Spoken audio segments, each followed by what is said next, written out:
Hai korang, dah sedia nak belajar bahasa Arab? Tonton sampai habis bersama Ustaz Ali.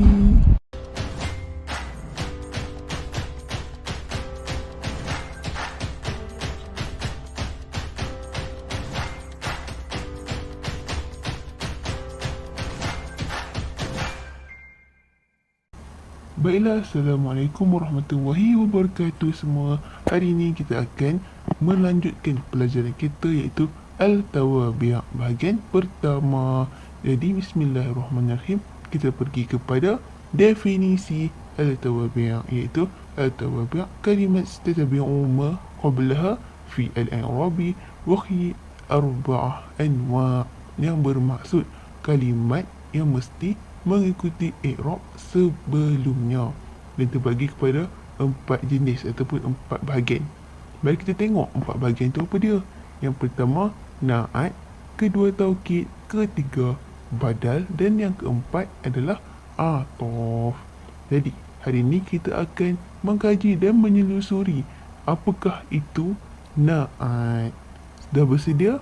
Okey, boleh buka buku nota dan kita akan salin nota ini. Pertama, na'at ni maksudnya apa? Yusamma'u as-sifah aidan wa huwa ma yuzakkar ba'da ismahu lis-sifah fi ahadu awda'ah aw yusifu ma yata'allaqu bihi kama sayyati hadithu an zalik fi ma ba'da. Faham tak maksudnya apa?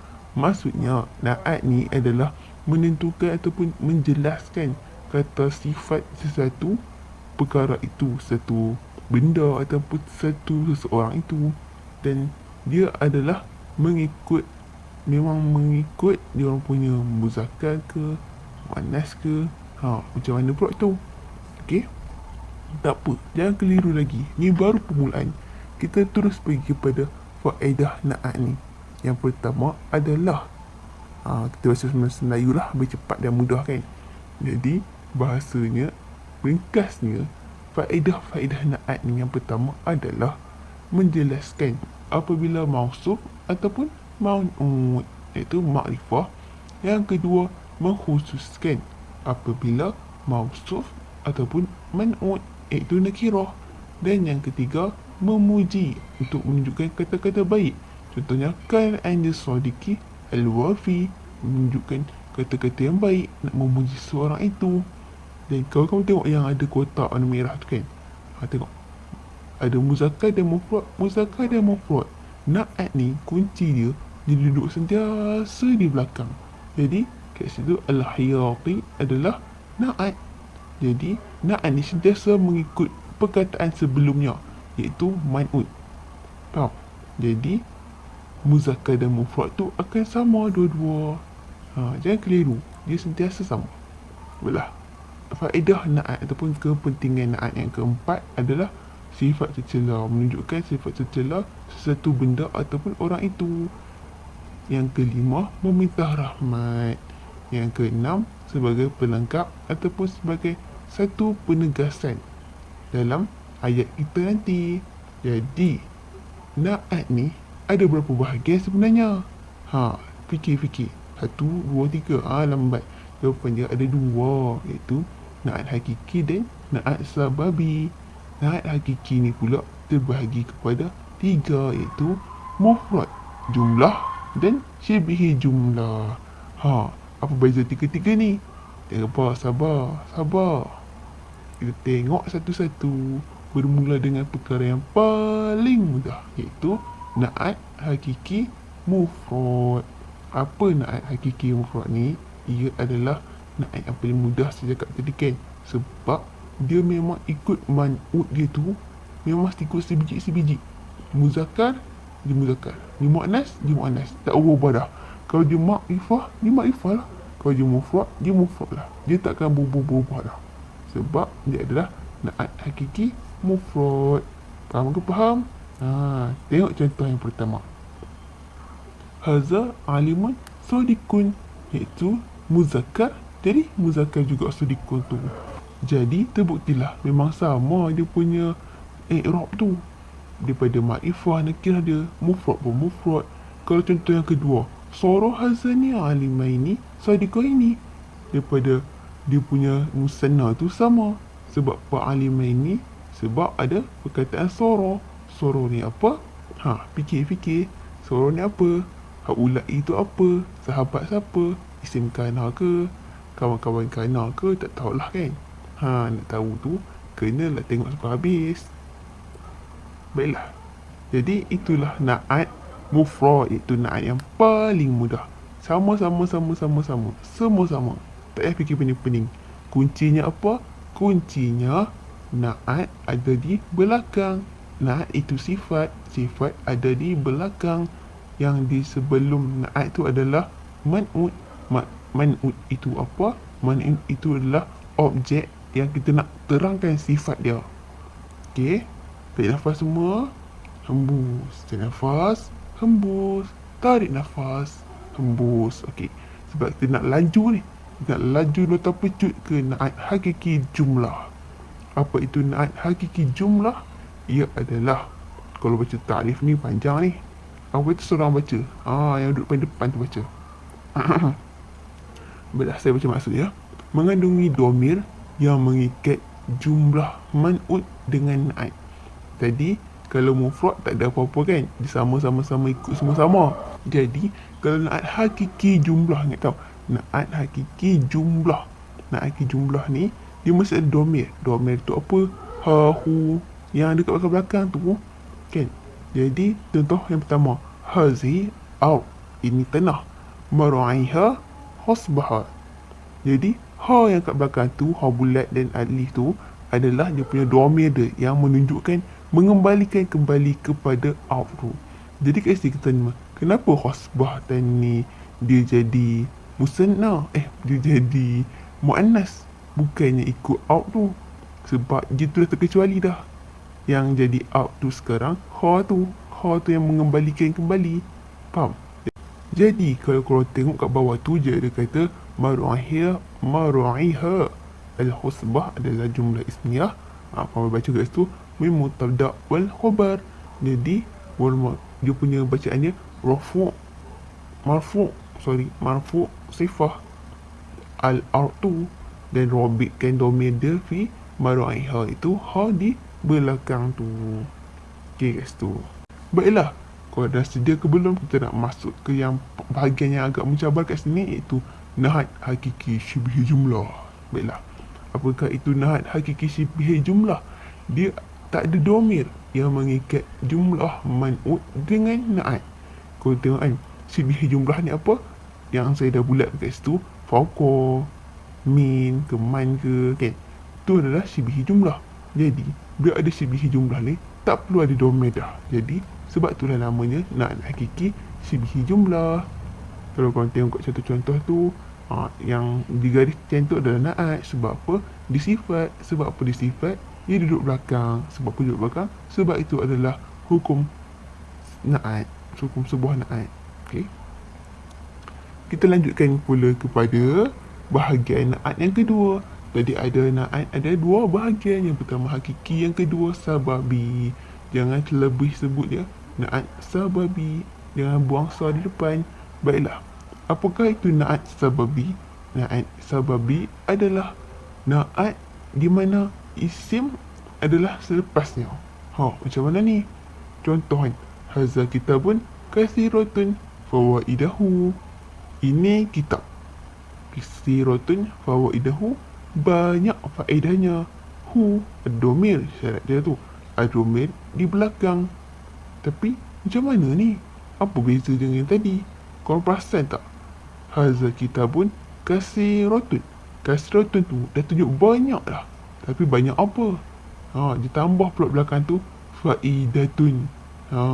Kalau kita buang faidatun tu kan, jadi hadza kitabun kathiratun, dia akan jadi na'at mufrad, iaitu hadza kitabun kathir kan. Jangan jadi muannas, jadi muzakkar. Tapi kat sini yang melibatkan na'at sebab itu adalah dua perkataan di belakang tu, kathiratun fawaidahu. Di mana dua-dua adalah musanna. Kathiratun tu merujuk kepada fawaidahu, dan hu tu mengembalikan kepada kitabun. Apa dengan tu? Okay. Kalau kita tengok kat sini, man'ut sebenarnya adalah kitab. Kita nak jelaskan tentang sifat kitab tu. Banyak faedah kitab ni. Jadi man'ut tu kitab. Na'at dia pula kasirah, iaitu banyak faedahnya. Okay. Jadi tengok kat bawah tu, kasirah tu ni itu ialah na'at sababi marfu' wa alama rafu' dhammah. Ini i'rab dia. Manakala kitabun adalah ma'a anhu yan na'at ma ba'dahu wa huwa fa'idahu allazi istamalu ala dhamir ya'uddu ala al-matbu' wa huwa kitab. Maksudnya faedah tu merujuk juga kepada kitabun. Okay, tenang-tenang. Kita nak tengok lagi na'at sababi ni macam mana. Tengok pula contoh kedua. Walaysa syartun. Tidak disyaratkan. Tidak disyaratkan tau. Ada domain selepas na'at. Domain tu boleh duduk belakang. Boleh duduk belakang sekali. Ikutlah je duduk mana pun. Jangan depan ke sudah. Okay, contohnya kat sini. Haza laylun kasirutun aqwal al-syi'ra fi. Fi tu kan apa tadi? Fi tu domir. Jadi kat sini kasirutun adalah na'at. Sebab apa? Sebab dia menunjukkan sifat kepada laylun. Okey, fi tu pula mengembalikan, membalikkan, macam mana? Merujuk semula kepada sifat laylun tu. Jadi kita tengok i'rab dia. Fal domir fi. Fi itu adalah domir. Okay, saya sebut tadi, fi itulah domir yang mengikat al-laylun, laylun. Haza mubtada mabni fi mahalli rufu'. Haza tu mubtada, sebab apa di depan. Mubtada kan subjek, khabar kan predikat. Laylun pula khabar, mubtada marfu'. Laylun. Aqwalun pula fa'il, kasiratun marfu' wa huwa mudhaf. Asy-sya'ra pula mudhaf ila al-majrur. Fi adalah shibhi jumlah mutlaq muta'allaq bid-dhammah al-mashbuh kasir. Okey, jelas kat situ. Kalau orang boleh tengok balik nota-nota ni ataupun stop dulu video ni untuk orang hadam pelan-pelan. Okey, jangan risau, mudah je benda ni sebenarnya. Yang seterusnya mengenai na'at sababi ni, ada benda-benda yang korang kena ingat. Iaitu yang pertama, na'at sababi ni ikut daripada dua aspek sahaja, iaitu i'rab dan makrifah ataupun nakirah. Yang kedua, ikut daripada muzakkar dan muannas. Yang ketiga, wajib mufradkan na'at apabila isim tu mufrad ataupun musanna. Contohnya, haza abun, mu'addibun, mu'addibun, mu'addibun. Di tiga bawah tu semua mu'addibun. Sebab apa? Dia dimufradkan na'at dia. Apa dia man'ut dia? Man'ut dia adalah abun. Jadi tengok balik syarat ketiga tu, mufradkan na'at apabila isim tu mufrad ataupun musanna. Jadi kat sini isim tu adalah abun. Okey, ke abnuhu. Fikir.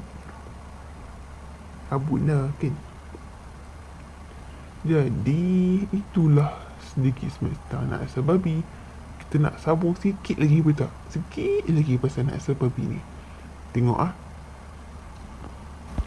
ia adalah jika na'at itu jamak muzakkar salim atau muannas salim, afdal kekalkan na'at tu sebagai mufrad. Salim. Kalau jamak muzakkar salim atau muannas salim, afdal, baiklah kekalkan sebagai na'at mufrad. Iaitu contoh haza muhadirun kasirah ataupun kasiratun.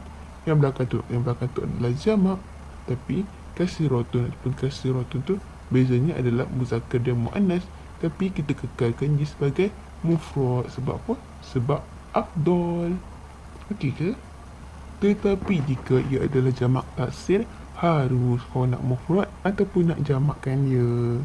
Ni sebagai info tambahan lah untuk korang, supaya korang lebih cekap dalam bab ni, lebih cekap daripada saya. Baiklah, seterusnya kita tengok na'at sababi ni boleh berubah kepada na'at hakiki. Wah, hebat tak? Macam mana? Jadi macam mana? Jadi kita tengok sini. Buang ha tambah alif lam. Jadilah na'at hakiki. Sebab apa? Ha alif tu adalah domir. Jadi beza je kan, senang je. Na'at sababi ada domir. Na'at hakiki tak ada domir. Okey ke? Domir pengikat. Dua-dua muannas. Hadza ummatun sadiqatun musyairuha. Jadi kalau tak nak tu jadilah al-musyairu. Okey, mudah je. Jadi kat bawah tu ada sesi i'rab dia. Sadiqatun na'at sababi marfu. Fataqulu hadza ummatun sadiqah al-musy'ir. Sadiqatun na'at hakiki marfu wa mudaf. Banyak ni korang boleh baca, dan yang penting korang kena fokus. Okey. Baiklah. Jadi ahkamu muta'arifu haul na'at. Okey, ni adalah info tambahan lagi. Korang nak pandai, kena tengok ni sampai habis. Okey. Yang pertama, harus menggunakan na'at yang banyak dalam satu ayat. Harus menggunakan na'at yang banyak dalam satu ayat. Macam mana tu? Jadi kita contoh yang pertama. Ja'ani insanu mazhabun nasyitun hasnun al-samahu, baik pendengarannya. Jadi kat situ ada dua ke tiga, dua na'at kat situ, dua sifat. Jadi itu adalah harus nak guna banyak-banyak na'at. Jadi yang kedua, info tambahan kedua adalah harus na'at itu didahului dengan dua kalimah, iaitu la ataupun imma, tidak atau, la karim tidak baik atau baik. Itu kita cakap lah jahat kan. Jahat macam kejam sangat, jahat macam tadi. Apa faedah dia kan? Faedah na'at ni adalah untuk menunjukkan kekejian, sifat tercela. Macam kesian lah pula dia kan. Kita cakap lah tidak baik, tak boleh hantam jahat, zolim, tak boleh. Kita kena positif, ungkapkan yang baik-baik sahaja. Jadi yang ketiga pula, info tambahannya adalah terdapat isim yang tidak boleh menjadi na'at ataupun man'ut. Isim apa tu? Iaitu isim domir, isim istifham, isim syarat, qabariyah, mata'ajub. Kenapa? Sebab memang tak boleh syarat dia. Okey, tak boleh jadi na'at ataupun man'ut. Dah dia domir tu pengikat, macam mana juga jadi na'at? Macam mana kita jadi man'ut? Macam itulah juga kawan-kawan dia yang lain tu.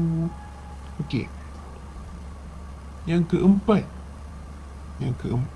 terdapat isim dinaatkan tetapi tidak menaatkan orang lain. Contohnya isim alam, isim zaman, isim makan dan isim alat. Okey, guys tu. Sebab apa? Dia boleh jadi man'ut tapi tak boleh jadi na'at. Dia boleh jadi objek yang kita nak terangkan tapi tak boleh jadi sifat. Sebab dalam buku isim, macam mana sifat? Contohnya isim alam dan isim alat tidak boleh jadi na'at selamanya. Okay, ni penting tau, penting. Jadi jangan sekali guna isim-isim ni.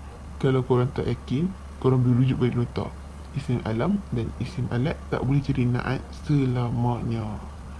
Jadi alhamdulillah dah habis dah penerangan nota kilat tentang kita punya aqsamun na'at dan na'at hakiki, na'at sababi.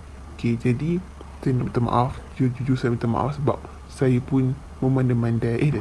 Saya pun baru kecil-kecil cili padi nak belajar bahasa Arab ni. Jadi kalau korang boleh support dan boleh betulkan kesalahan saya amat hargai. Dan buat yang sedang belajar, semoga maju jaya. Jangan putus asa dalam bahasa Arab. Kalau korang usaha, korang pasti akan temui kunci harta karunia. Alhamdulillah. Jumpa lagi pada sesi yang kedua. Stay focus, stay with me. Jangan lupa doa. InsyaAllah. Assalamualaikum.